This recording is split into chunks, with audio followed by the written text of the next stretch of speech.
ओम श्री परमात्मने नमः। श्री शिव महापुराण वायवीय संहिता अध्याय 28 अग्नि और सोम के स्वरूप का विवेचन तथा जगत की अग्निशोमात्मकता का प्रतिपादन। ऋषियों ने पूछा कि प्रभु, पार्वती देवी का समाधान करते हुए महादेव जी ने यह बात क्यों कही कि संपूर्ण विश्व अग्निशोमात्मक एवं वागर्थात्मक है। ऐश्वर्य का सार एकमात्र आज्ञा ही है और वह आज्ञा तुम हो। अतः इस विषय में हम क्रमशः यथार्थ बातें सुनना चाहते हैं। वायुदेव बोले कि महर्षियों, रुद्रदेव का जो घोर तेजोमय शरीर है उसे अग्नि कहते हैं और अमृतमय सोम शक्ति का स्वरूप है, क्योंकि शक्ति का शरीर शांति कारक है जो अमृत है। वह प्रतिष्ठा नामक कला है और जो तेज है वह साक्षात विद्या नामक कला है। संपूर्ण सूक्ष्म भूतों में वे ही दोनों रस और तेज हैं। तेज की वृत्ति दो प्रकार की है, एक सूर्य रूपा है और दूसरी अग्नि रूपा। इसी तरह रस वृत्ति भी दो प्रकार की है, एक सोम रूपिणी और दूसरी जल रूपिणी। तेज विद्युत आदि के रूप में उपलब्ध होता है तथा रस मधुर आदि के रूप में। तेज और रस के भेदों ने ही इस चराचर जगत को धारण कर रखा है।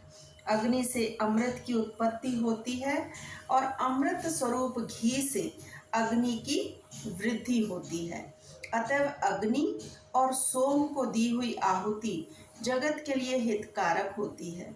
शस्य संपत्ति भविष्य का उत्पादन करती है, वर्षा शस्य को बढ़ाती है। इस प्रकार वर्षा से ही भविष्य का प्रादुर्भाव होता है, जिससे यह अग्निशोमात्मक जगत टिका हुआ है। अग्नि वहाँ तक ऊपर को प्रज्वलित होता है जहाँ तक सोम संबंधी परम अमृत विद्यमान है, और जहाँ तक अग्नि का स्थान है वहाँ तक सोम संबंधी अमृत नीचे को झरता है। इसीलिए कालाग्नि नीचे है और शक्ति ऊपर। जहाँ तक अग्नि है उसकी गति ऊपर की ओर है और जो जल का आप्लावन है उसकी गति नीचे की ओर है। आधार शक्ति ने ही इस ऊर्ध्वगामी कालाग्नि को धारण कर रखा है तथा निम्नगामी सोम शिव शक्ति के आधार पर प्रतिष्ठित है। शिव ऊपर हैं और शक्ति नीचे, तथा शक्ति ऊपर है और शिव नीचे। इस प्रकार शिव और शक्ति ने यहाँ सब कुछ व्याप्त कर रखा है।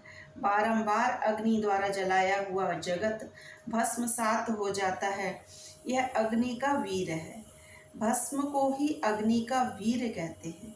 जो इस प्रकार भस्म के श्रेष्ठ स्वरूप को सर्वथा उचित है जानकर अग्नि ही इत्यादि मंत्रों द्वारा भस्म से स्नान करता है, वह बंधा हुआ जीव पाश से मुक्त हो जाता है। अग्नि के वीर रूप भस्म को सोम ने अयोग युक्ति के द्वारा फिर आप्लावित किया, इसलिए वह प्रकृति के अधिकार में चला गया।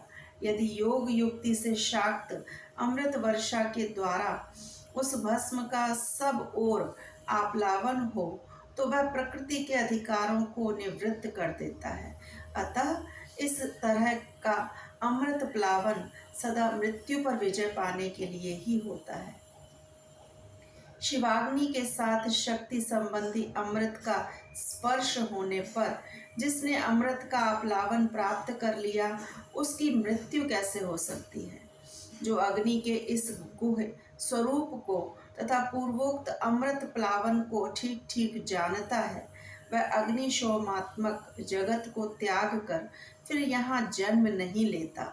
जो शिवाग्नि से शरीर को दग्ध करके शक्ति स्वरूप सोमामृत से योग मार्ग के द्वारा इसे आप्लावित करता है, वह अमृत स्वरूप हो जाता है। इसी अभिप्राय को हृदय में धारण करके महादेव जी ने इस संपूर्ण जगत को अग्निशोमात्मक कहा था। उनका वह कथन सर्वथा उचित है। ओम नमः शिवाय। शिव जी सदा सहाय, गुरु जी सदा सहाय।